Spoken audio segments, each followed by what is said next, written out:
7 years ago, I accepted my honors degree facing two empty chairs and a text colder than the champagne at my sister's engagement party. Tonight, they threw a massive family dinner, expecting me to bring a check to save their golden child. Instead, I brought contracts, bank statements, and a truth that left the room in dead silence. By the end of the night, money was no longer what my parents were begging for. My name is Caroline Hamilton. At 22 years old, I had built my entire existence around the quiet, unforgiving architecture of discipline. While other students at Lakeview State University spent their weekends navigating frat parties, football games, and the messy luxury of youth, I was memorizing complex supply chain algorithms under the flickering fluorescent hum of a cheap hotel front desk. I worked the graveyard shift, trading sleep for the meager paycheck that kept a roof over my head. I lived on black coffee and sheer willpower, maintaining the flawless academic record required to keep my full scholarship. On the morning I was set to graduate summa cum laude with a degree in operations analysis, standing in front of a cracked mirror in my cramped dormitory, I felt a rare, fleeting flicker of pride. I thought, just for a moment, that the sheer undeniable weight of this achievement might finally be enough to make my parents look at me and truly see me. Instead, my mother had a conflicting schedule. By a cruel, entirely preventable twist of calendar planning, my college graduation fell on the exact same Saturday as my older sister's engagement party. Sloane Hamilton did not do anything on a small scale, and she certainly did not share the spotlight. Her engagement was not a simple dinner with close friends. It was a grand theatrical production set at an exclusive, wildly expensive vineyard just outside of our hometown of Ashby Ridge, Kentucky. For over 6 months, our mother, Elaine Hamilton, had channeled every ounce of her mental energy, our family's shrinking bank account, and her insatiable need for high society validation into that party. She obsessed over the thread count of the linen napkins, the precise shade of blush for the imported floral arrangements, and the exact placement of the atmospheric lighting. Yet, despite the chaos of Sloane's endless demands, Elaine had promised me. She had looked me in the eye 3 separate times over the holidays and sworn that she and my father, David Hamilton, would be sitting right there in the front row of the university auditorium. She had even called me the Tuesday before the ceremony, sounding like a mother who actually cared. "What color is the graduation gown, sweetheart?" she had asked over the phone, her voice carrying that breathless, distracted pitch it always took on when she was reviewing vendor contracts. "I need to know so I can figure out what to wear. We want to take good pictures. After all, I want everything to be perfect." I had told her the gown was a deep, academic green. I had believed her words. That was my final, pathetic mistake. When the dean called my name, the syllables echoing through the cavernous, packed hall, I stood up. The heavy fabric of the gown swept against my ankles. I walked across the stage, the bright spotlights blinding me for a split second. I extended my hand, shook the dean's hand firmly, and smiled. I smiled the practiced, polite smile of a girl who had spent her whole life making sure she did not take up too much space or cause any trouble. But as I turned to face the massive audience, my eyes bypassed the sea of cheering parents, the waving bouquets of roses, and the flashing camera lenses. My gaze locked entirely onto Section 4, Row A, seats 12 and 13. They were empty, 2 folding chairs, completely vacant, glaringly out of place amid the packed rows of tearful mothers and beaming fathers. My heartbeat did not speed up. My breath did not catch in my throat. Instead, a profound, absolute, freezing stillness settled over my entire body. I held my hard-earned diploma, its leather casing cool against my sweating palm, and walked off the opposite side of the stage. I felt like a ghost haunting my own milestone. I was invisible, even on the day designed specifically to celebrate me. Over an hour later, I stood completely alone in the chaotic, sun-baked asphalt of the stadium parking lot. Whole families swirled around me, laughing loudly, crying happy tears, lifting their graduates off the ground in massive bear hugs. My phone buzzed in the pocket of my dress. I pulled it out, squinting against the harsh afternoon glare. It was a single, brief text message from Elaine. Sloane is too stressed about the caterers running late, and her anxiety is acting up. The glowing screen read, "I have to stay with your sister to calm her down. You understand, right?" I stared at those specific words. You understand, right? I did not scream into the empty space. I did not hurl the phone across the parking lot. I did not shed a single tear. Crying would imply that a boundary had been violently violated, that a genuine expectation of love had been broken. But standing there among the exhaust fumes and the joyous chatter of strangers, I realized nothing was broken. Something was simply, finally illuminated. A cold truth I had carried deep in my bones since childhood had just been crystallized into one undeniable image of two empty chairs. They did not need me to be happy. They only needed me to be strong. My resilience was not something they admired or nurtured. It was a profound convenience. It meant I required no tending. It meant all the water, all the sunlight, and all the attention could go toward tending Sloane's delicate garden, while I was fully expected to thrive out in the barren drought. I unlocked my battered used car, tossed the leather-bound diploma onto the passenger seat like it was nothing more than an old grocery receipt, and drove away from the university campus. I did not drive back to the house in Ashby Ridge. I drove aimlessly along the winding Kentucky state routes for hours. The windows rolled all the way down, letting the hot, rushing wind strip the lingering, naive hope from my exhausted mind. That afternoon, the desperate girl who constantly craved her parents' approval died quietly behind the steering wheel. I decided right then that I would never again allow my worth to be determined by people who could not even bother to show up. 7 years passed.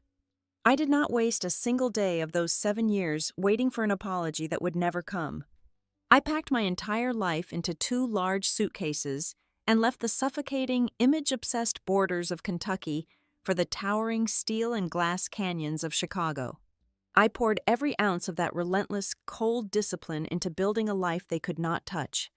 I started at an entry-level position at Halcyon Risk Partners, a corporate risk management firm, and climbed the ladder with ruthless, undeniable efficiency. By the time I reached 29, I was no longer the exhausted girl working the hotel night shift. I was a respected director.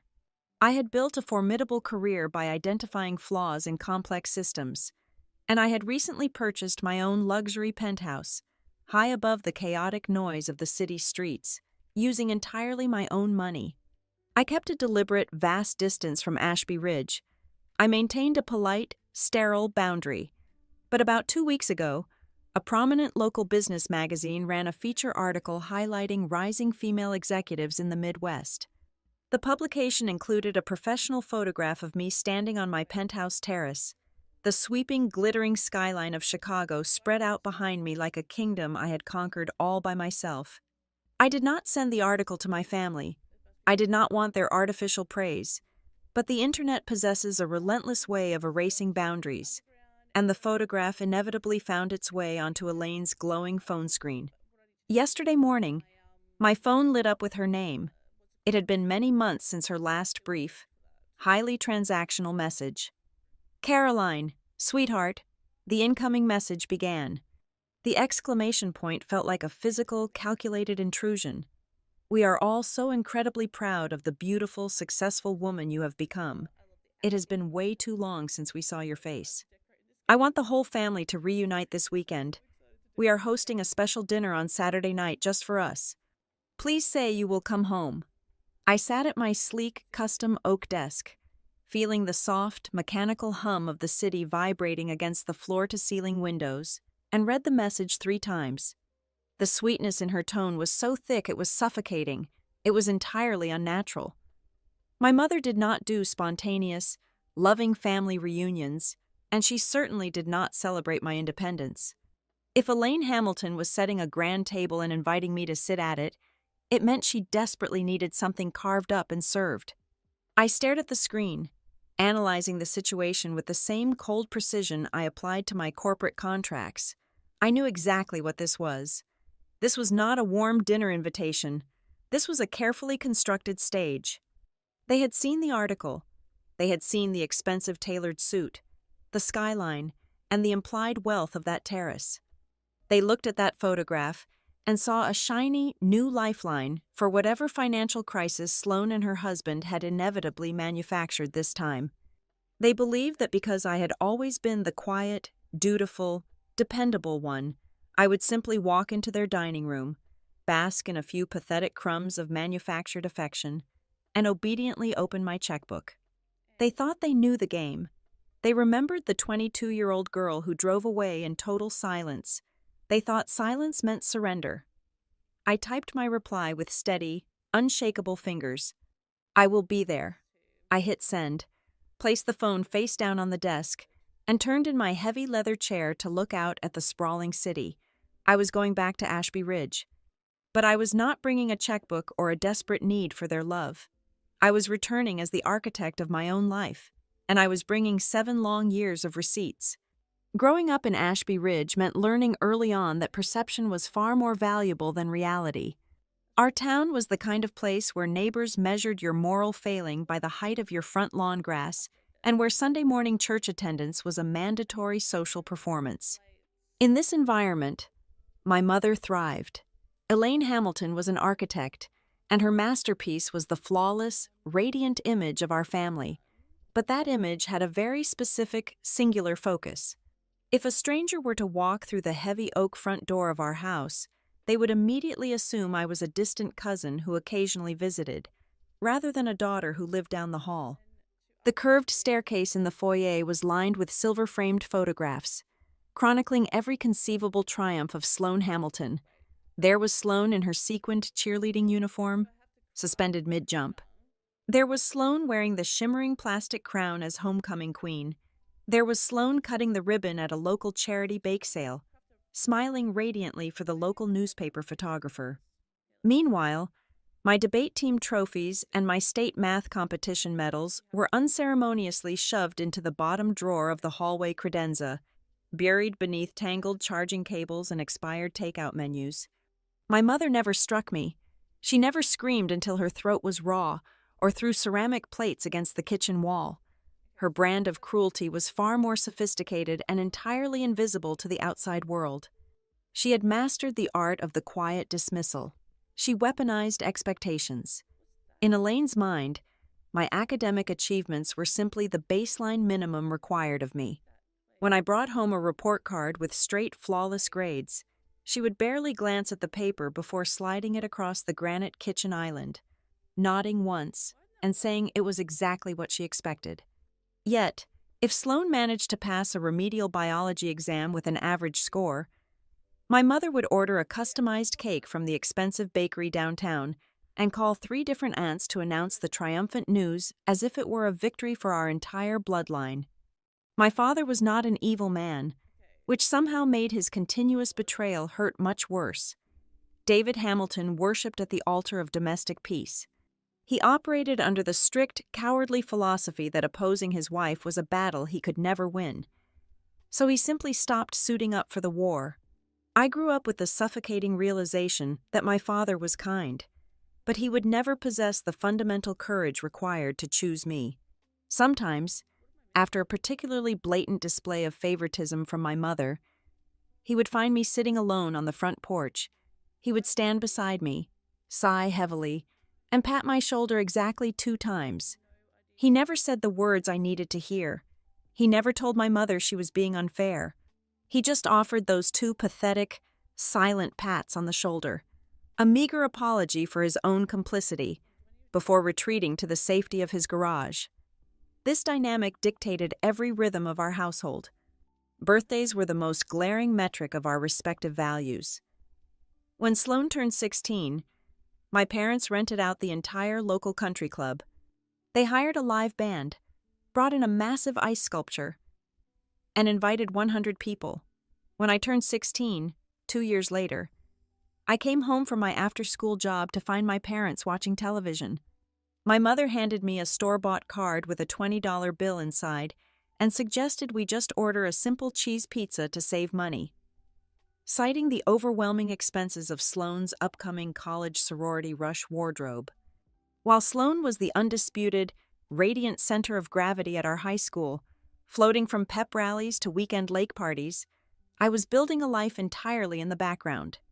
I spent my evenings wiping down grease-stained tables and refilling coffee mugs at a local diner, carefully saving my meager tips in a shoebox hidden under my bed.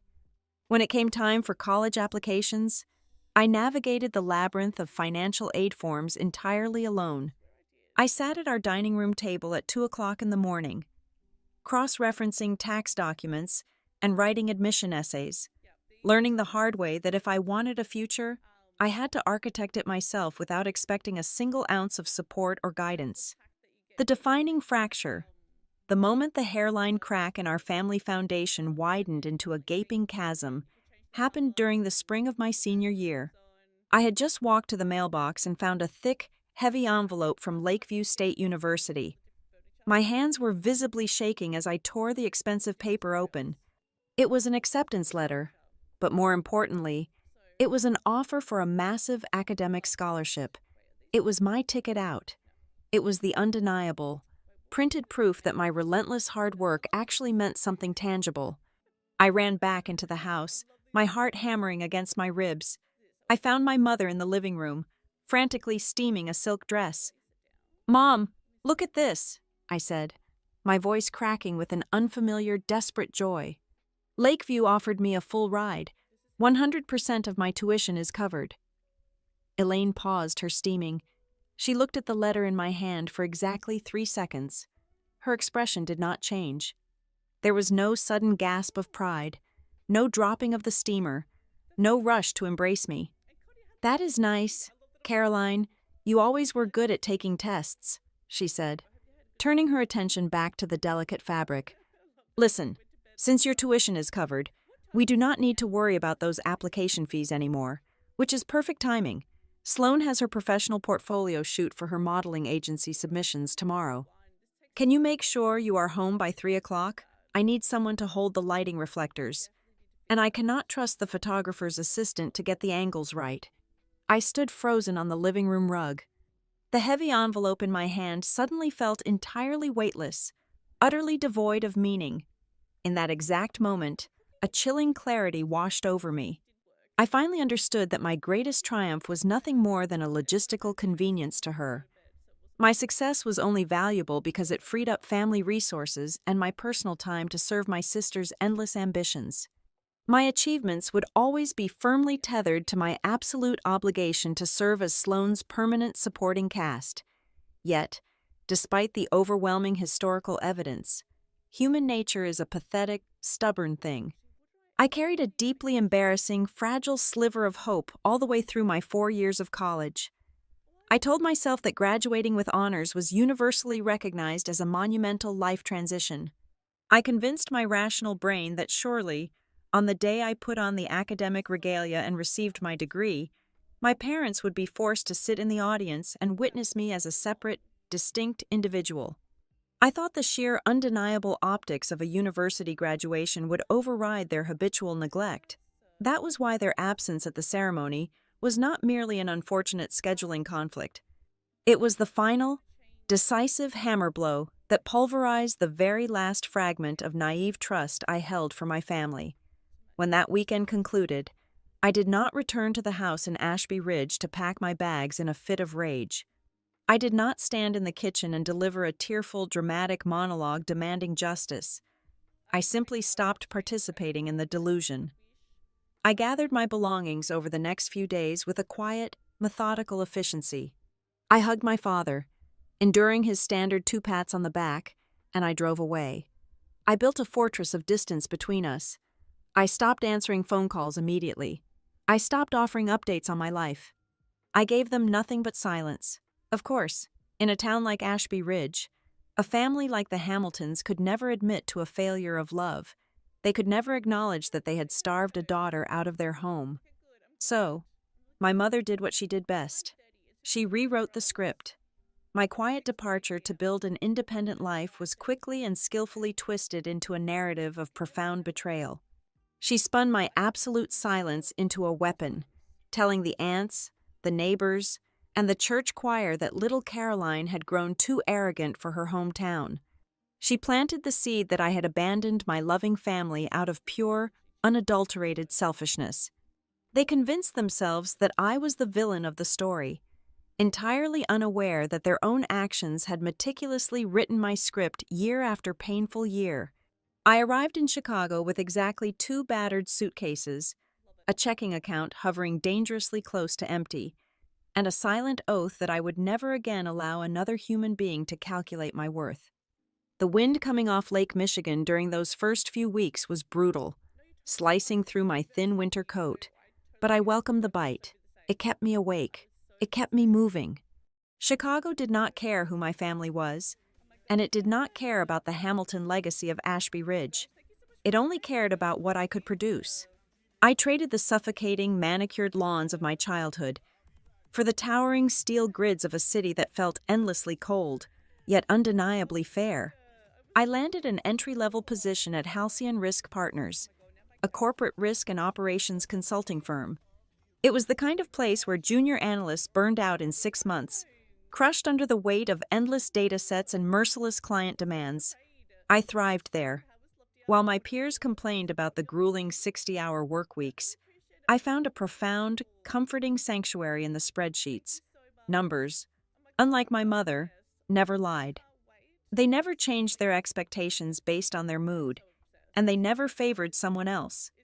My mind, naturally wired for systems and hypervigilance, made me an asset.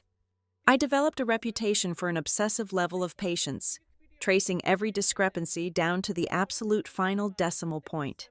I combed through operational liabilities and corporate blind spots with a ruthless precision because identifying risk was the only way I knew how to stay safe. Those early years were a relentless, exhausting grind. I rented a tiny studio apartment on the 3rd floor of a walk-up building where the radiator clanked violently all night long.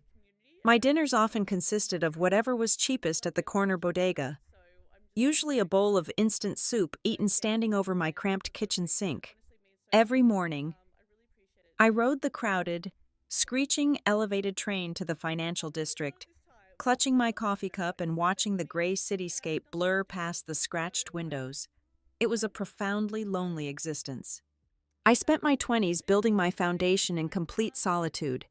Yet, as I walked the loud, anonymous pavement, I felt a fierce sense of ownership over my own struggle. Every worn-out shoe sole, every late-night subway ride, and every exhausted sigh belonged entirely to me. Then, nearly 1 full year after I had walked away from my graduation parking lot, the phone rang. I was sitting in my cubicle, staring at a complex risk assessment, when my mother's name flashed on the screen. I stared at it until the phone almost stopped vibrating. When I finally answered, I did not hear the usual crisp, commanding tone of Elaine Hamilton. Instead, I heard a frail, exhausted sigh. "Caroline," she said, her voice trembling just enough to sound authentic. "I did not want to bother you, but I do not know what else to do. It is your father." My stomach plummeted. Despite the ice I had built around my heart, the biological instinct to protect my parent flared instantly. She told me David had suffered a severe back injury while trying to clear a fallen tree branch in the yard. She painted a vivid, agonizing picture of him confined to his bed, unable to work, while the medical bills for his recovery piled up on the kitchen counter. Then, she delivered the killing blow. "The property taxes are heavily past due," she whispered, sounding as if she were on the verge of a breakdown. "Between the physical therapy costs and his lost wages, we are drowning." The county sent a final notice. "They are going to foreclose on the house. Caroline, your father is going to lose his home while he cannot even walk." She did not outright ask me for a check. My mother was far too skilled an operator for such a blunt transaction. Instead, she masterfully engineered a suffocating moral trap. She laid the terrifying prospect of my injured father being thrown onto the street right at my feet, making it implicitly clear that any refusal on my part would be a deliberate act of abandonment. If I said no, I was not just protecting my boundaries. I was the villain choosing to let an old, broken man lose the only sanctuary he had ever known. I closed my eyes, pressing my fingers to my temples. I hated the house in Ashby Ridge. I hated the memories it held and the ghosts of my marginalized childhood that haunted its hallways.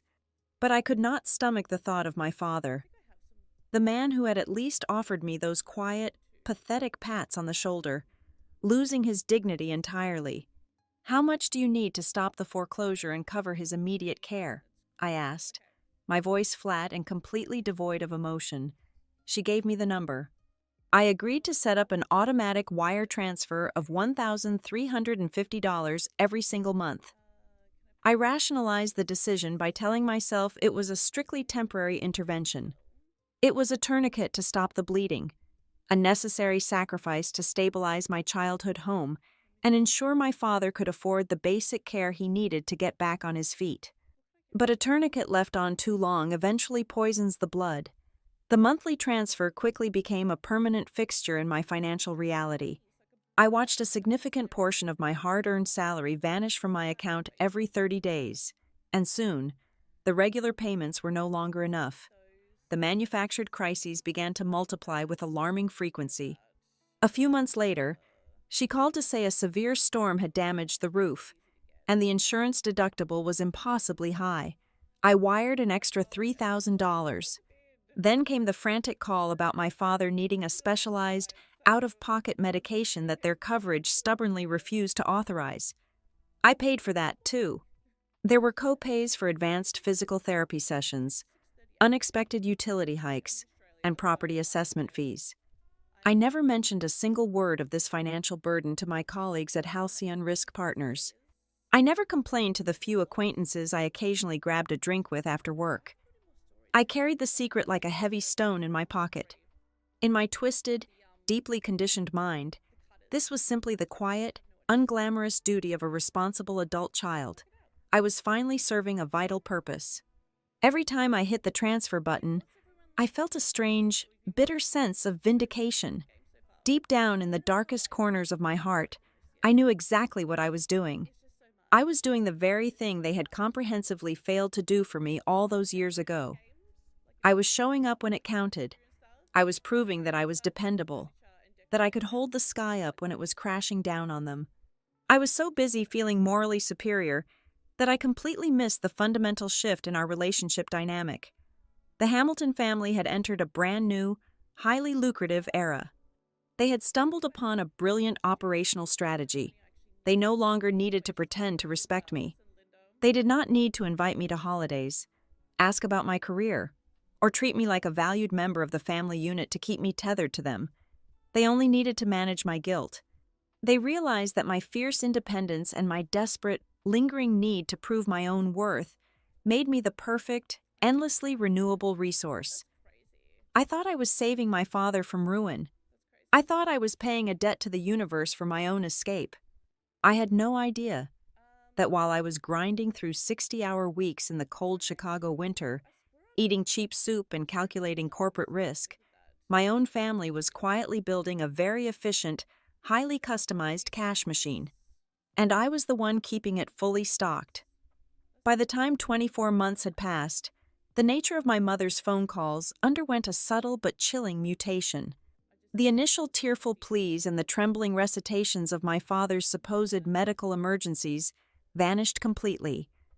In their place emerged a brisk, administrative tone that felt entirely devoid of maternal affection. Elaine no longer asked if I could spare the funds or if my own rent was covered.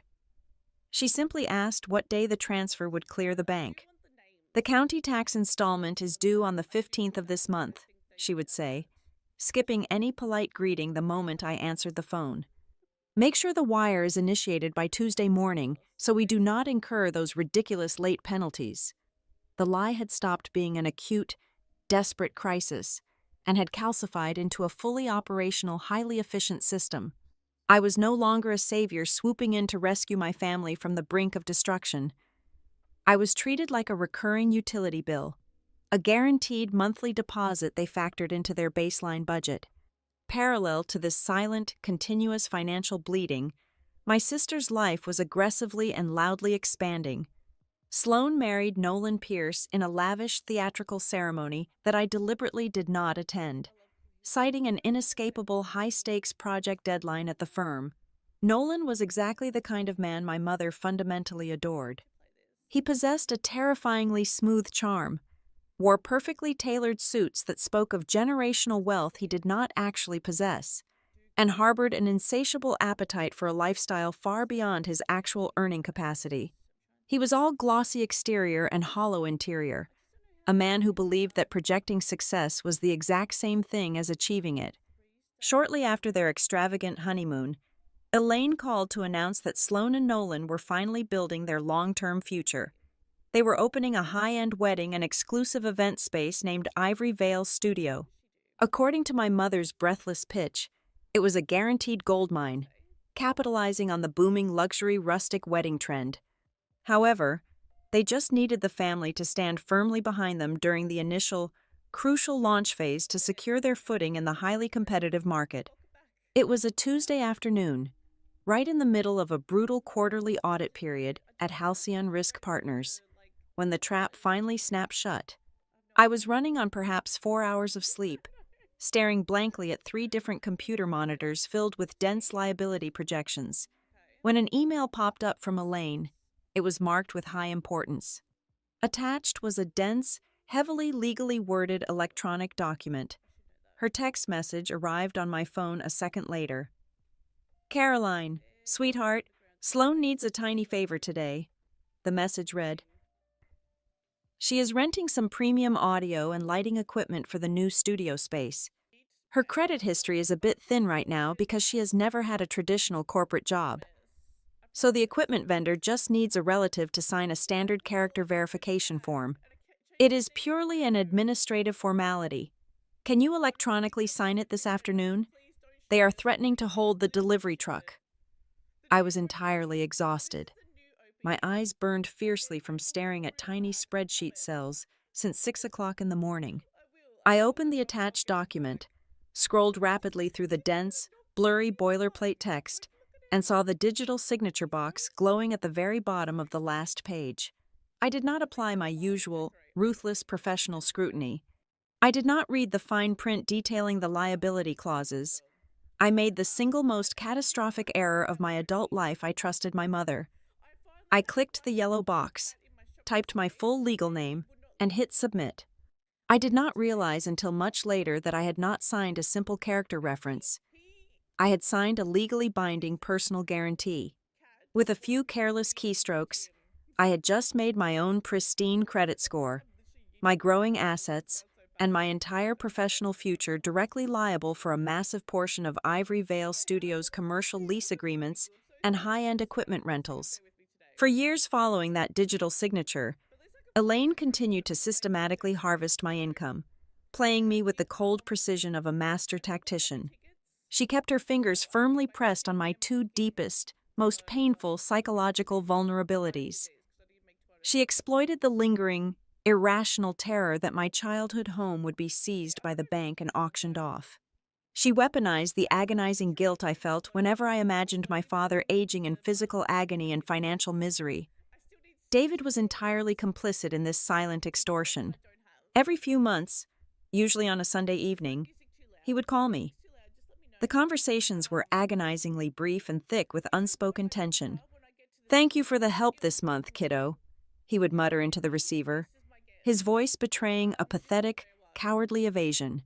He never explicitly stated what the money was actually for. He never mentioned the supposed medical bills, the physical therapy, or the property taxes. He fully embraced the role of the vague, ignorant beneficiary because playing dumb was infinitely easier than turning to his domineering wife and demanding she explain the math. He chose his own domestic peace over my financial security. Meanwhile, the visual, undeniable evidence of my financial sacrifice was broadcasted daily across the internet. Sloane's social media feeds were an endless, nauseating parade of excess and vanity. There were countless high-resolution photographs of her wearing designer silk dresses, clinking crystal champagne flutes at Ivory Vale Studios' glamorous launch parties, and showcasing perfectly curated, impossibly expensive floral installations imported from overseas. I would sit on the crowded, screeching train in my practical, worn wool coat, scrolling through images of my sister living a life of absolute, unbothered luxury, and feel a sharp, acidic twist of resentment in my stomach. Yet, I violently forced down the rising suspicion. I gaslighted my own instincts. I stared at my reflection in the dark subway window and told myself that all families were inherently complicated. I reasoned that medical debt was a private, messy affair that did not always look like poverty on the outside, and that Sloane's lavish business expenses had absolutely nothing to do with the heavy sums of cash I was wiring to keep a roof over my aging parents' heads. But illusions, no matter how desperately you cling to them, cannot withstand the corrosive, illuminating power of hard data forever. By the end of the 6th year, I pulled my banking history to prepare for a major real estate purchase. I tallied the outgoing wires over the life of the arrangement. I had sent a staggering total of $106,900 directly to the Ashby Ridge accounts. Most normal people would look at that massive, life-altering figure and feel only blind, uncontrollable rage. They would scream, throw things, and demand immediate repayment. But my mind did not work that way anymore. Years of grueling work at Halcyon had completely rewired my brain's response to crisis. The sheer, terrifying volume of the money ceased to be an emotional, heavy burden of a guilty daughter. It suddenly transformed into something entirely different, something cold and clinical. It became a data set. My ultimate danger to my family did not stem from the vast amount of money they had successfully drained from me. It stemmed from the fact that I finally stopped looking at the situation like a desperate child trying to buy her parents' elusive affection. I started looking at it like a senior operations risk analyst staring at a fraudulent, highly suspicious corporate ledger. The numbers were entirely too consistent. The fabricated emergencies were too perfectly timed to match Sloane's business expansions. The financial math simply did not align with the tragic narrative Elaine was aggressively selling. And once I saw the undeniable pattern in the numbers, I knew with absolute, chilling certainty that I had to dismantle and decode the entire machine. By then, I had built a secure life in Chicago and was finally doing well enough to believe my family could no longer touch me. Around that time, I started dating Noah Whitaker, a sharp commercial litigator who quickly noticed how completely my mother could still unravel me. The glittering surface of my newly established life began to fracture exactly 6 months after I moved into the penthouse. It started as a minor, easily dismissible annoyance. I received a sterile, automated piece of mail from a commercial leasing conglomerate, claiming I owed a series of administrative late fees. I assumed it was a careless clerical error, a simple case of mistaken identity, and tossed it onto my kitchen island. But 30 days later, a second letter arrived. This one was sent via certified mail, printed on heavy legal stock, and its tone was unmistakably hostile. It was a formal warning of an impending default on a massive commercial equipment lease. My blood ran completely cold. I stared at the account number referenced in the letter, my mind desperately trying to connect the jagged pieces. Then, the memory hit me with the force of a physical blow to the chest. The electronic document. The Tuesday afternoon, I was exhausted from an audit. The supposed character verification form my mother had desperately needed me to sign, so Sloane could secure audio equipment for Ivory Vale Studio. I did not panic. I did exactly what I was trained to do at work. I brought the problem to a specialized expert. I handed the certified letter and a digital copy of the original document I had signed to Noah as we sat in my living room. I watched his face closely as he read the file on his tablet. The relaxed, affectionate warmth in his eyes completely evaporated, replaced by the hardened, merciless gaze of a litigator staring at a financial disaster. He did not speak for several long minutes. When he finally looked up at me, the grim expression on his face made my stomach drop into a bottomless pit. "Caroline," Noah said, his voice deadly serious and stripped of any comforting inflection, "you did not sign a character reference. You signed a full, unconditional personal guarantee. You are legally responsible for every single piece of equipment they rented, and judging by the cross-collateralization clauses buried deep in page 14, you might be directly liable for a massive portion of their commercial property lease as well." I sat frozen on my expensive leather sofa, unable to draw a full breath. A guarantee. My mother had handed me a loaded gun in the dark and told me it was a flashlight. If Sloan and Nolan defaulted on their glamorous business venture, the creditors would not just take back the lighting rigs and the soundboards, they would come for my personal bank accounts. They would come for the penthouse. A messy, public financial judgment could instantly destroy my professional standing at Halcyon, where my entire career was built on advising corporations on how to strictly avoid catastrophic risk. The life I had painstakingly built brick by brick was suddenly standing on a massive, expanding sinkhole. The next morning, the magazine feature about my promotion reached Kentucky, and Elaine called with a syrupy invitation to a family dinner. The timing confirmed everything Sloan and Nolan were drowning, and they wanted access to my name, credit, and assets. I told her I would come the dining table in my penthouse, usually a pristine slab of white marble, vanished beneath a mountain of paper. For 3 days and 3 nights, my apartment transformed into a war room. Noah sat across from me, his sleeves rolled up to his elbows, his tablet glowing as he navigated the clunky, outdated public record databases of my home county. We did not sleep. We drank black coffee and fed cold data into a massive spreadsheet, cross-referencing every single wire transfer, every desperate text message, and every frantic email my mother had ever sent me. I treated my own life like a hostile corporate audit, and the deeper we dug into the sediment of my family history, the more toxic the groundwater became. First, we pulled the property tax assessments for the house in Ashby Ridge. I braced myself to see the delinquent notices my mother had sobbed over all those years ago. Instead, the screen displayed a flawless payment history. The taxes had never been late. There was no lien, no penalty, and absolutely no threat of foreclosure recorded on the county ledger during the year my father injured his back. Noah then utilized his legal access to pull state labor board filings. He found the workers' compensation claim my father had submitted after the accident. The documents clearly outlined that my father's employer had covered nearly the entirety of his medical rehabilitation costs, and he had been receiving a steady, bi-weekly check for temporary income replacement. The terrifying narrative of my parents losing everything and ending up on the street was a complete, calculated fabrication. There had never been a financial emergency. There had only been an opportunity. We moved on to the money. I had printed out 7 years of my personal bank statements, using a yellow highlighter to mark every single outgoing transfer to my mother's account.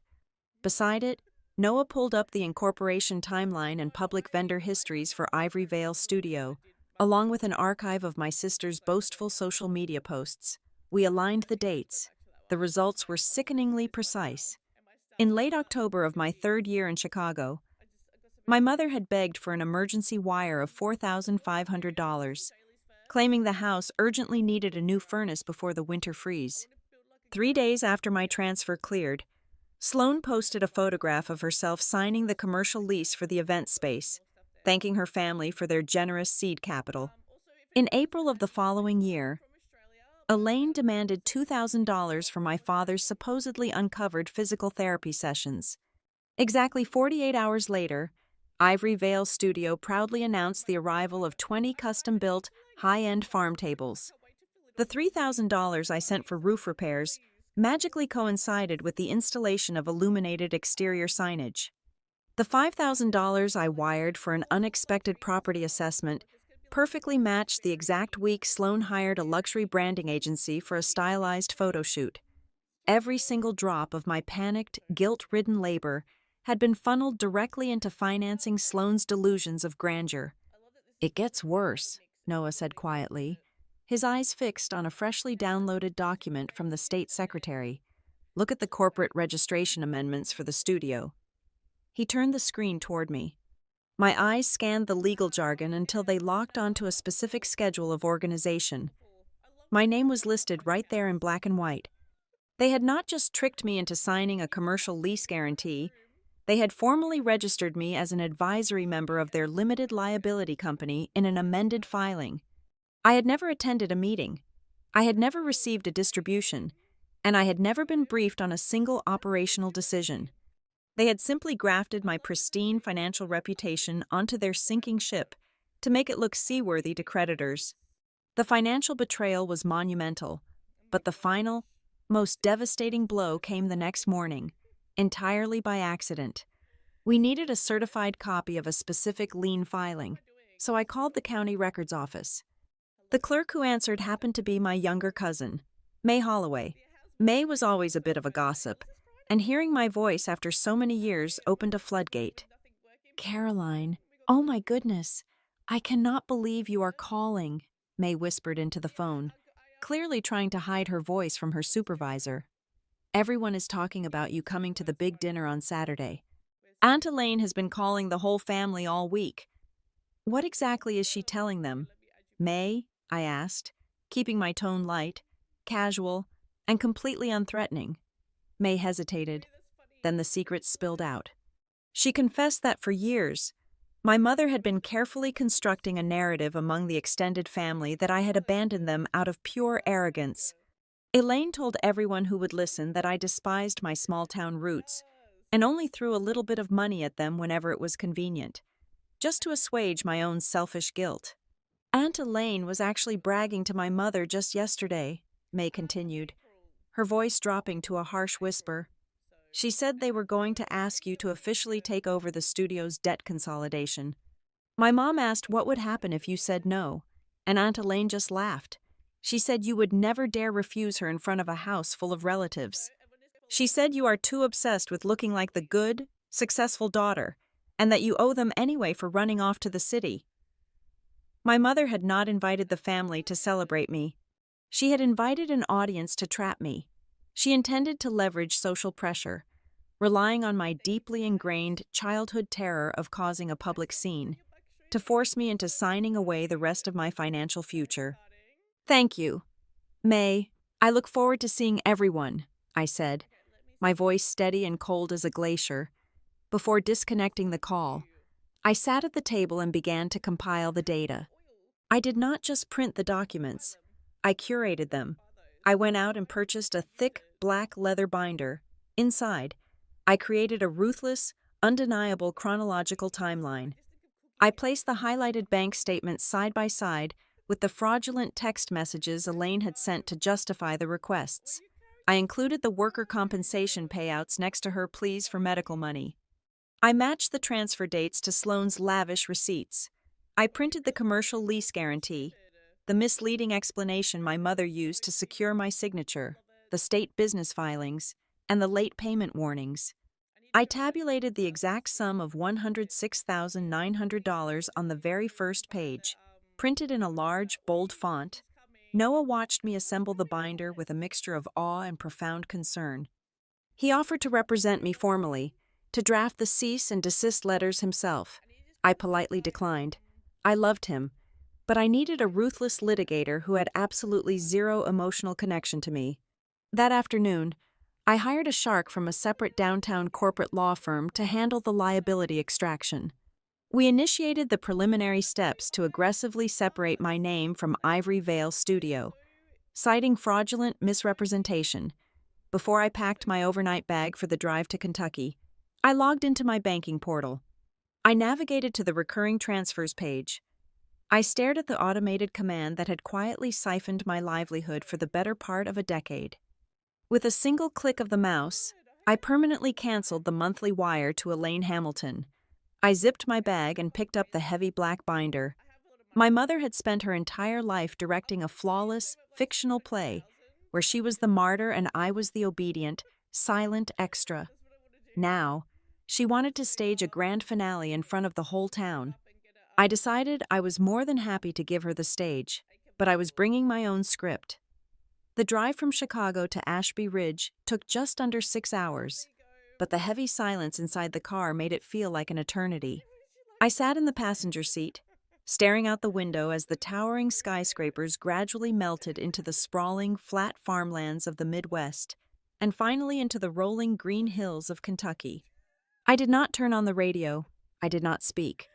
Resting heavily on my lap was the thick, black leather binder, its smooth surface cold beneath my fingertips. Noah kept his hands steady on the steering wheel. Glancing at me occasionally, he understood the profound weight of this return. Just as we crossed the county line, he reached over and placed his hand gently over mine. "Remember your objective tonight, Caroline," Noah said, his voice calm and anchored. "You are not walking into that house to win a screaming match. You are not there to demand an apology they are entirely incapable of giving. You are simply there to terminate a predatory system. Keep your emotions completely detached. Let the data do the heavy lifting." I nodded once, taking a slow, deep breath. "I know. The ledger is closed." When Noah turned the car onto the familiar tree-lined street of my childhood, the first clear sign of the ambush materialized. I had expected a tense, intimate gathering of 4 or 5 people. Instead, the entire curb was choked with vehicles. There were at least a dozen cars parked haphazardly along the street and crowding my parents' driveway. I recognized my aunt's silver sedan, the local real estate broker's luxury SUV, and the dark blue truck belonging to a prominent town council member. Elaine had not merely invited the immediate family. She had summoned an entire congregation. She had packed the jury box with every gossiping neighbor and influential relative in Ashby Ridge. Noah parked 2 blocks away to find an empty spot.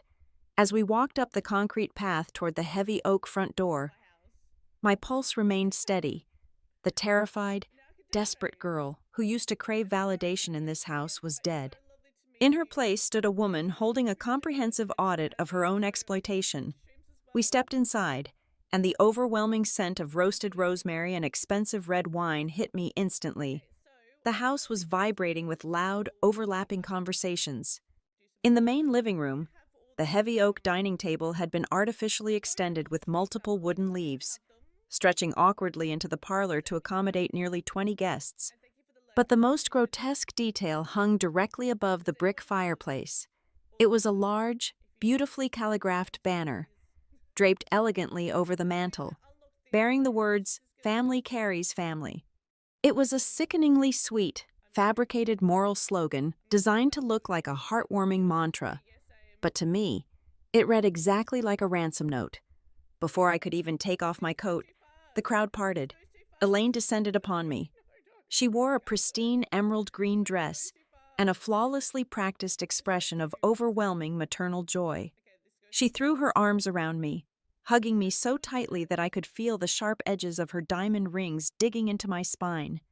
"Look who finally made it home," Elaine announced, her voice projecting loudly enough to guarantee that every single person in the room stopped talking and turned to watch. Our beautiful, successful girl. The absolute pride of the Hamilton family. A chorus of warm murmurs and polite applause rippled through the guests.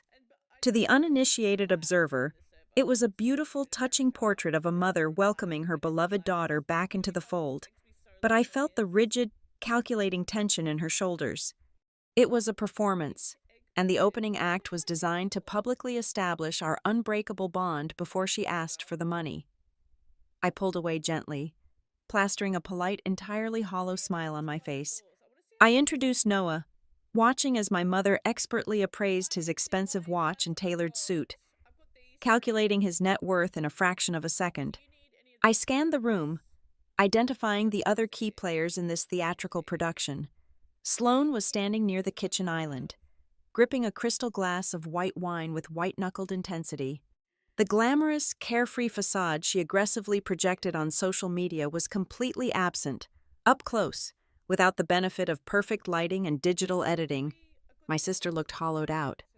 There were deep purple shadows under her eyes, and her smile was dangerously brittle. Beside her stood Nolan, holding a tumbler of amber bourbon. Unlike his wife, Nolan looked incredibly relaxed. He offered me a charming, easygoing wave, wearing the serene, infuriating confidence of a man who firmly believed he was untouchable. He was absolutely certain that the golden goose had just walked through the front door, ready to obediently clear his disastrous debts. Then, I located my father. David was hovering near the hallway entrance, keeping a safe distance from the center of attention. When my eyes locked onto his, he flinched. He immediately dropped his gaze to the hardwood floor, suddenly fascinated by his own shoes. He did not approach me. He did not offer a hug. His avoidance was a glaring neon sign. My father might not know the exact numerical details of the trap waiting for me, but he absolutely knew the floor was heavily mined, and he had once again chosen the path of cowardly silence. The dinner commenced shortly after. Noah and I were seated near the head of the table, directly to my mother's right. The meal was a grueling endurance test of forced pleasantries. Silverware clinked against fine china, while aunts and family friends bombarded me with invasive questions about the Chicago real estate market and my corporate title. Every single inquiry felt like a tactical probe to assess my liquidity. I answered with smooth, noncommittal diplomacy. I did not touch the roasted beef on my plate. I simply drank ice water and waited, letting the suffocating, heavy atmosphere of the room wrap around the guests. The storm finally broke just as the dessert plates were being cleared away. The ambient chatter naturally died down as Elaine gracefully picked up her silver spoon and tapped it lightly against her wine glass. A bright, ringing sound cut through the room. Absolute silence fell over the long table. Elaine stood up. She smoothed the front of her dress, her eyes shining with manufactured emotion. She began with a flowery monologue about the passing of time, the enduring strength of roots, and the profound blessing of having everyone gathered under one roof. Then, she seamlessly pivoted the spotlight directly onto me. "We are all so incredibly amazed by the woman Caroline has become," Elaine said, her voice trembling with perfect, theatrical pitch. "She left this small town, built a massive career, and conquered the city. But what truly makes a mother proud is not the title or the penthouse. It is the heart. What makes me proudest is that despite her wild success, Caroline has always remained grounded. She is someone who truly understands that at the end of the day, you must always put your family first." The trap was wide open. I could feel the collective gaze of 20 people locking onto my face. Noah shifted slightly in his chair beside me, a silent anchor in the rising tide. Elaine raised her crystal glass high into the air. "Tonight is not just a reunion. It is a celebration of resilience and new beginnings. As some of you may know, Sloan and Nolan have encountered a few unfair, unexpected market hurdles with their beautiful studio recently, but that is exactly what family is for. We carry each other. And I am beyond thrilled to announce to all of you tonight that our brilliant Caroline has graciously agreed to step in and help her sister navigate this temporary difficult period. With Caroline firmly backing them, Ivory Vale is going to restructure, overcome these hurdles, and launch an even grander second chapter." The entire dining room erupted into spontaneous, joyful applause. My cousin cheered. An elderly aunt dabbed her eyes with a linen napkin.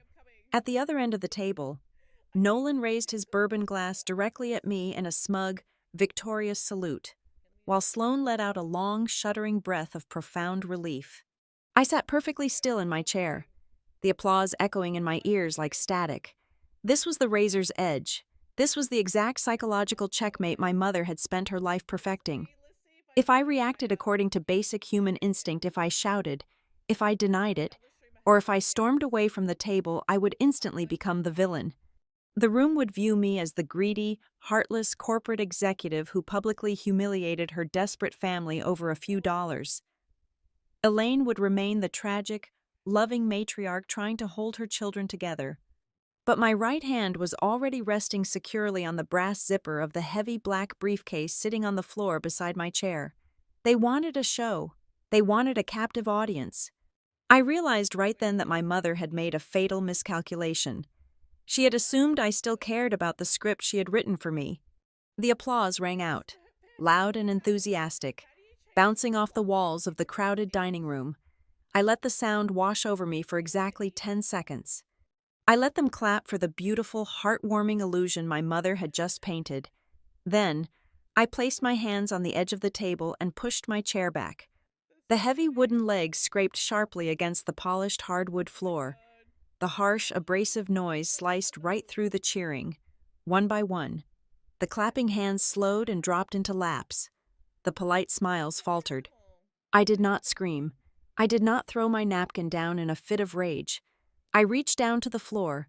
grasped the handle of my briefcase, and pulled out the thick, black leather binder. It was heavy, packed tight with years of forensic financial evidence. I lifted it high enough for everyone at the table to see before I dropped it dead center on the pristine white tablecloth. It hit the wood underneath with a loud, authoritative smack. A crystal salt shaker toppled over. The entire room went dead silent. "My mother is absolutely right about one thing," I said, keeping my tone flat and detached. "Family does carry family. And I have been carrying this one with my bank accounts, my legal signature, and my financial stability for a very long time." I reached over and flipped the heavy cover of the binder open to the very first page. "To be exact, I have carried this family to the tune of $106,900. I paused, letting the massive sum hang heavily in the air above the roasted beef and the expensive wine. I saw my elderly aunt's jaw actually drop. My cousin May swallowed hard, her eyes darting nervously toward my mother. Nobody moved to speak. I had completely bypassed their emotional defenses by leading with a staggering, irrefutable data point. "Let us review the accounting," I instructed, turning to the first heavily tabbed section. During my 3rd year in Chicago, I received a frantic phone call. I was told my father had suffered a catastrophic back injury, and because of his mounting medical bills, this very house was facing immediate foreclosure. I agreed to wire $1,350 every single month to prevent my parents from becoming homeless. I held up a thick stack of bank statements, the highlighted lines glowing under the dining room chandelier. Then, I placed a certified county document right next to it. However, according to the official county tax ledger, the property taxes on this estate have never once been delinquent. Furthermore, state labor board records confirm my father's physical rehabilitation was entirely covered by worker compensation, and he received a steady income replacement check for the entire duration of his recovery. The emergency never existed. I turned the page. The sound of the crisp paper flipping was incredibly loud in the frozen room. "So, where did my money actually go?" I tracked the timeline. I looked directly at my sister. The perfectly applied makeup could no longer hide her absolute paralyzing terror. 3 days after my mother begged for $4,500 to replace a supposedly broken winter furnace, Sloan signed the expensive commercial lease for Ivory Vale Studio. When my mother demanded $2,000 to cover my father's denied medications, 20 custom-built luxury farm tables arrived at the event space exactly 48 hours later. When I wired $3,000 to fix a roof damaged by a storm, the studio miraculously unveiled its custom illuminated signage. I looked around the table, making deliberate, unblinking eye contact with the town council member and the gossiping neighbors. I was never keeping a roof over my sick father's head. I was silently bankrolling my sister's collapsing business fantasy. A collective gasp rippled through the guests. Sloane's face drained of all color. She stared at the tablecloth, her hands trembling violently. "But cash was not enough," I continued, turning to the thickest section at the back of the binder. 3 years ago, my mother urgently emailed me a document. She claimed it was a standard character reference required by an equipment vendor because Sloan had a thin credit file. I was working a grueling 90-hour week. I made the mistake of trusting my mother, and I signed it. I pulled out the printed contract, holding it up by the corner. It was not a character reference. It was an unconditional personal guarantee. My mother tricked me into legally co-signing a massive commercial liability. Today, because Sloan and Nolan are defaulting on their business loans, my penthouse, my pristine credit score, and my professional reputation are all under direct threat from their creditors. Nolan suddenly pushed his chair back, holding up his hands in a fake, placating gesture. He tried to deploy his slick salesman routine, though a bead of sweat was visibly dripping down his temple. "Now hold on just a minute, Caroline," Nolan interrupted, his voice dripping with forced calm. "That was strictly a procedural misunderstanding. The leasing office sent the wrong boilerplate form. Nobody in this house was trying to trick you into anything." I did not raise my voice. I simply reached into the back pocket of the binder, pulled out a sealed, heavy legal envelope, and slid it directly across the table until it hit his water glass. That is a formal liability extraction brief drafted by my corporate litigation attorney, I told him, watching the fake confidence melt completely off his face. It details the exact timeline of the misrepresentation, the amended corporate filings that illegally listed me as an advisory member without my consent, and the specific cross-collateralization clauses you fully intended to exploit. Do not insult my intelligence by calling calculated fraud a clerical error. Nolan opened the envelope with shaking fingers, scanned the first paragraph of the legal threat, and snapped his mouth shut. He shrank back into his chair, entirely neutralized, seeing her golden son-in-law crushed and her entire lifelong narrative burning to the ground. My mother panicked. She slammed her palms flat against the table. Her face was flushed dark red with frantic, desperate rage. "How dare you?" Elaine hissed, abandoning her sweet matriarch persona completely. "How dare you come into my home and humiliate your own flesh and blood in front of outsiders? You are turning a private family struggle into a public spectacle just to make yourself look superior." I looked calmly into her wild, furious eyes. I felt absolutely nothing. No anger, no sadness, just the cold satisfaction of a perfectly balanced ledger. "I did not make this a public spectacle, Mother," I replied, my voice slicing effortlessly through the heavy air. "You are the one who hung the banner. You are the one who invited the audience. I am simply providing them with the correct script." The silence that fell over the dining room was absolute and devastating. The gravitational pull of the entire room had violently inverted. The aunts, the cousins, and the wealthy neighbors were no longer looking at me with polite expectation or thinly veiled judgment. They were staring at Elaine, Sloane, and Nolan with wide, horrified eyes. The grand, flawless illusion of the perfect Hamilton family had been shattered into a million jagged pieces right on top of the dinner plates. Instead of seeing me as the cruel, wealthy daughter who coldly refused to throw a lifeline to her drowning sister, the entire room finally saw my family for exactly what they were: perpetrators caught red-handed in the middle of a theatrical extortion plot they had built themselves. The heavy silence following my mother's outburst was not peaceful. It was the suffocating, highly pressurized quiet of a room where oxygen was rapidly running out. No one dared to pick up a fork. No one reached for their wine. The guests simply stared, their eyes darting nervously between my mother's furious, flushed face and the massive black binder sitting in front of me like an unexploded bomb. Then, from the far end of the table, a chair scraped backward. It was my cousin May. "Aunt Elaine," May started, her voice shaking so badly it echoed off the dining room walls. "You told me Caroline abandoned you.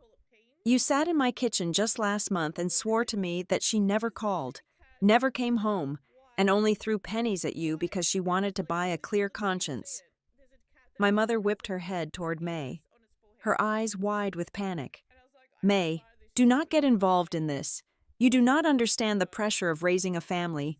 She told me the exact same thing," another voice interrupted. It was my mother's older sister, sitting directly across from Noah. Her wrinkled hands were gripping the edge of the white tablecloth. "Elaine, you called me crying on Christmas Eve 3 years ago. You said Caroline had become so obsessed with her corporate promotions that she looked down on us. You said she treated you like dirt. You made us all believe she was a heartless monster while you were secretly draining her bank accounts." The collective realization swept through the room like a cold draft. This was not a simple misunderstanding between a mother and daughter. This was a deliberate, highly calculated smear campaign.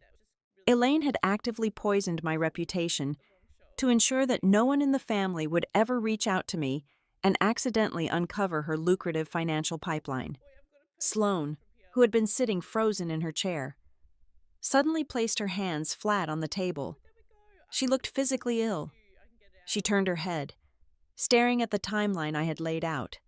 "I did not know," Sloane whispered, her voice barely audible. She looked from the binder up to my face, her eyes welling with tears. "Caroline, I swear to you, I did not know. Mom told me she had secured a private angel investor. She said the seed money was a small business grant. I never would have taken a single dime if I knew it was your rent money or your savings. I looked at my sister. For the very first time in my life, I did not see the golden child, the flawless homecoming queen, or the arrogant bride. I saw a pawn. I believe that you did not know the origin of the initial cash flow. Sloan, I said evenly, but you absolutely knew the math of your own business did not add up. You knew your lifestyle was not sustainable. You just chose not to ask the hard questions because the answers would have forced you to close your studio. Sloan opened her mouth to argue, but I did not give her the chance. I reached into the binder and pulled out a fresh stack of stapled papers. They were not bank statements. They were official county court records. And your studio did not just fail because the luxury event market experienced a sudden downturn, did it, Nolan? I asked, turning my attention directly to my brother-in-law. Nolan visibly flinched. The smug, untouchable aura he had worn all evening completely vanished. He looked like a man standing on the trapdoor of a gallows. "Caroline, keep my business out of this," Nolan warned, his voice dropping into a desperate, aggressive growl. I ignored him and read directly from the highlighted legal docket. According to civil court filings from just 2 months ago, Nolan Pierce is currently being sued by 3 separate event vendors and 2 private clients. The lawsuit alleges that Nolan deliberately took massive, non-refundable cash deposits from engaged couples for future weddings, and instead of holding those funds in escrow, he illegally funneled that money to pay off his own mounting personal debts and overdue contractor invoices from previous events. A sharp gasp escaped Sloane's lips. She whipped her head around to stare at her husband. What did she just say? You told me those couples canceled their contracts because of scheduling conflicts. Sloane, baby, listen to me, Nolan stammered, reaching out to grab her arm. It is just a temporary cash flow issue. I was going to move the money back as soon as the spring bookings cleared. I just needed to buy us some time. Your mother said Caroline was going to co-sign the restructuring loan tonight, and it would all go away. Sloane jerked her arm away from him as if his touch burned her skin. The horrifying reality crashed down on her all at once. She was not just the oblivious beneficiary of her mother's extortion. She was also the blind victim of her own husband's massive financial fraud. Her perfect marriage, her glamorous business, and her entire public identity were built entirely on stolen money and lies. She pushed her chair back, covering her mouth with her hand, completely unable to speak. The destruction of their pristine facade was absolute. The room was in ruins. And then, from the dark shadows of the hallway entrance, a voice broke the tension. Enough. It was my father. David Hamilton walked slowly into the dining room. He looked 10 years older than when I had arrived. His shoulders were slumped, and he could barely lift his eyes from the floor. He walked over to my mother, standing slightly behind her chair, but he did not offer her a comforting hand. David, tell her, Elaine pleaded, grabbing his sleeve. Tell Caroline that we had to do it. Tell her it was the only way to keep the family together.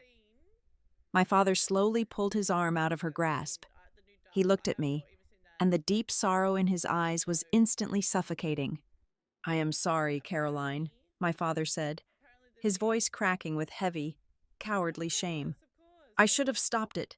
Stopped what, Dad? I asked, though my chest suddenly felt tight. Stopped her from stealing from me, or stopped her from lying to you. He closed his eyes. I knew. The words hung in the air, heavier than any court document or bank statement. I knew by the 2nd year, my father confessed, looking down at his worn shoes. I saw the bank statements.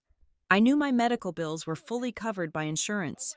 I knew the money you were sending every single month was not paying for the house. I asked your mother about it once. She told me that Sloane was drowning, that her business was failing before it even started. Elaine said if we did not use your money to prop Sloane up, she would lose everything, and the whole family would completely collapse under the scandal. He finally looked up, meeting my gaze with profound, pathetic weakness. I let her do it. I let her take your hard-earned money because I was too tired to fight her, and because I wanted to keep the peace in this house. I thought you were strong enough to handle the loss. Caroline, I thought you would be fine. Of all the revelations that night, this was the single hardest blow. My mother's cruelty was a known variable. Nolan's greed was predictable.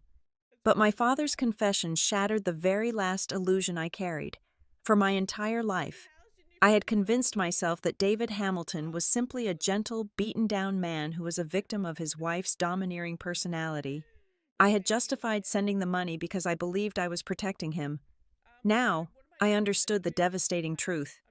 He was not manipulated. He had seen the reality of the extortion, evaluated the situation, and consciously decided to sacrifice me to keep his own life comfortable. He had used my resilience as a weapon against me. You thought I was strong enough to be robbed, I summarized quietly.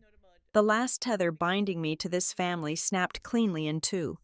Elaine, realizing that her husband had just destroyed her final line of defense, completely unraveled, she burst into violent, theatrical tears. She collapsed forward, resting her head on the table, sobbing loudly. I did it for the family, she cried out, her voice muffled by the tablecloth. Everything I did to protect my girls. I wanted Sloane to have a beautiful life. I wanted us to be happy. You have so much. Caroline. You have the big city, the fancy job, the money. Why could you not just share it? Why do you have to be so cruel and destroy us? Her tears were real, but they were not tears of remorse. They were the tears of a control freak who had just lost her grip on the steering wheel. She genuinely believed that her manipulation was a form of maternal love, and that my refusal to be bled dry was an act of unforgivable cruelty. The moral scale of the room had completely flipped. There was no longer any ambiguity. Sloane sat entirely disillusioned, staring at the ruins of her fake life. Nolan was exposed as a desperate fraud. My father stood paralyzed by his own admitted complicity, and Elaine was weeping over the death of her own lies. For the first time in 29 years, I did not have to second-guess my reality. I did not have to wonder if I was being too sensitive, too selfish, or too cold. I looked at the wreckage around the dining table, and I felt absolutely, undeniably justified. The heavy, suffocating weight of my father's confession and my mother's theatrical weeping hung over the ruined dining table. I watched Elaine sob into her linen napkin, entirely consumed by the violent collapse of her own dictatorial control. I did not feel a single ounce of pity or hesitation. I reached into the very back pocket of the black leather binder and withdrew one final, thick manila envelope. I dropped it onto the white tablecloth right next to the mountain of financial evidence. The dull, heavy thud made my mother flinch and look up, her expensive makeup running down her flushed cheeks in dark, jagged lines.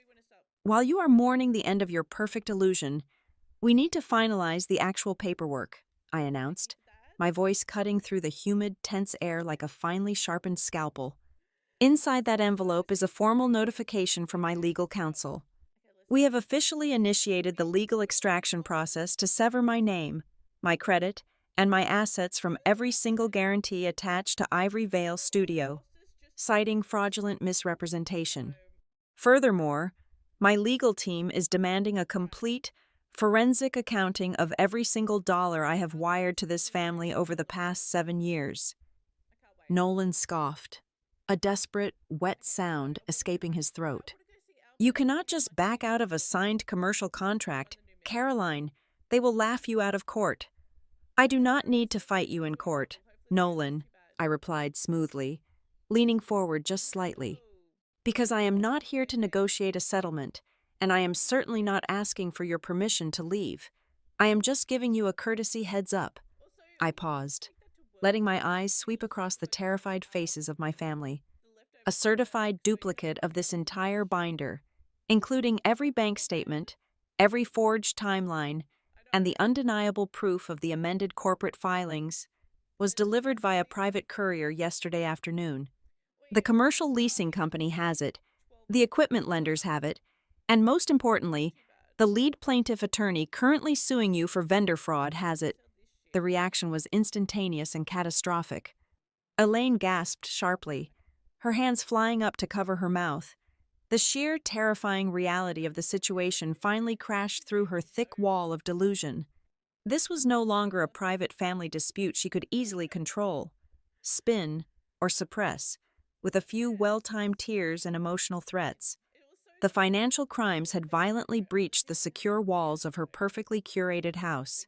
The entire town of Ashby Ridge was about to read the exact, humiliating details of her extortion plot in the public court records. No, no, Caroline, please, Elaine begged, her voice instantly dropping the aggressive, defensive edge. She practically fell out of her dining chair, reaching across the table with violently trembling hands. You cannot do this to us. You cannot send those private files to outsiders. If this goes public, we will be completely ruined. We will be the laughingstock of the entire county. The church congregation will know. The neighbors will know. Please, sweetheart, do not destroy this family over a misunderstanding. I am begging you. Keep this between us. She was not begging for my forgiveness. She was begging for the exact same thing she had always valued far above my own well-being, her flawless public image. Before I could respond, my father stepped forward from the dark shadows of the hallway. The man who had spent his entire life avoiding conflict, the man who had silently watched his own wife bleed my bank accounts dry, suddenly found his voice. But he did not ask for money to save the physical house. He did not ask for cash to help Sloane cover her debts. He looked at me with hollow, desperate eyes. Caroline, please listen to her, David pleaded, his voice cracking with the heavy, pathetic weight of a broken man. Your mother is absolutely right. If this goes to trial, if the whole town finds out what we did, I will never be able to show my face at the hardware store or the diner ever again. I will lose whatever tiny shred of dignity I have left in this community. Just withdraw the legal notices. We will figure out a way to pay you back quietly over time. Just give us the grace of your silence. I stared at the two of them. 7 years ago, I had sat in a boiling hot parking lot waiting for a text message, desperately praying that my parents would just show up and love me for exactly who I was. Today, they were finally standing right in front of me, practically on their knees, begging. But they were not begging for my love. They were begging for my silence. They were begging for my continued, quiet complicity in my own destruction. I stood up straight, smoothing the front of my tailored jacket. I felt a profound, exhilarating lightness spreading rapidly through my chest. The heavy, invisible chains of guilt and toxic obligation I had dragged around for nearly a decade simply evaporated into thin air. No, I said, the single syllable echoing through the dining room with absolute finality. I am not doing this to be vindictive, and I am not doing this for revenge. I am doing this to permanently terminate my designated role as your living, breathing bank account. You made a conscious, daily choice to exploit my loyalty. If you wanted to protect the pristine Hamilton family reputation, you should have thought about the severe consequences before you decided to build your extravagant lives with stolen money. The bank is officially closed. The vault is entirely empty, and the audience is finally seeing the real show. I did not wait for their response. I turned away from the table. Out of the corner of my eye, I saw Sloane. She was not crying for me to save her anymore. She had completely turned her back on our mother. She was staring directly at Nolan, her eyes wide with the horrifying realization that the glamorous, flawless life she had worshipped was nothing but a fragile house of cards, and it had just violently collapsed in front of 24 prominent witnesses. She was finally looking at her husband and seeing the exact same desperate fraud the rest of the world saw. Noah placed his hand firmly and protectively on the small of my back, guiding me away from the table and toward the front door. Behind us, the dining room erupted into absolute unfiltered chaos. The guests began whispering furiously to one another. Elaine wailed my name, her voice shrill and desperate, while my father tried uselessly to calm her down. Nolan began shouting rapid, aggressive excuses at a completely unresponsive Sloane. Caroline, Wait, please just listen to me, my mother shrieked from the hallway. I reached the heavy oak front door, grabbed the brass handle, and pulled it open. The cool, crisp Kentucky night air rushed into the suffocating house. I did not stop walking. I did not turn my head to look back at the wreckage. I had finally learned the most vital, hard-earned lesson of my life. True closure does not require an apology from the exact people who broke you. Some stories only reach their true conclusion when the victim simply refuses to stay in the room and listen to one more fabricated lie. We walked down the long concrete driveway, leaving the screaming and the pathetic pleading far behind us. The drive back to Chicago felt entirely different than the journey there. The oppressive, heavy tension of the morning had been completely replaced by the quiet, peaceful hum of the highway tires against the asphalt. I rested my head against the cool glass of the passenger window and watched the dark, rural landscape blur past, heading rapidly back toward the bright, towering skyline of the city I had conquered all on my own. The aftermath in Ashby Ridge was swift and remarkably merciless. Without my pristine credit score and endless cash flow acting as a human financial shield, Ivory Vale Studio drowned rapidly under the crushing weight of its own debt. The vendors sued successfully, the commercial landlord evicted them, and the business was aggressively dissolved within 6 short months. Sloane, forced to confront the harsh, undeniable reality of her fraudulent marriage, filed for a highly publicized, incredibly messy divorce. For the very first time in her pampered, sheltered life, she had to get a real corporate job and figure out how to stand on her own 2 feet without our mother constantly pulling the strings. David completely lost his convenient, lifelong shield of passive silence. The entire town knew exactly what he had cowardly allowed to happen, and the lingering, heavy shame forced him into a quiet, deeply isolated retirement. Elaine lost the one thing she valued more than oxygen itself, her absolute ability to control the narrative. The wealthy neighbors stopped inviting her to Sunday brunches.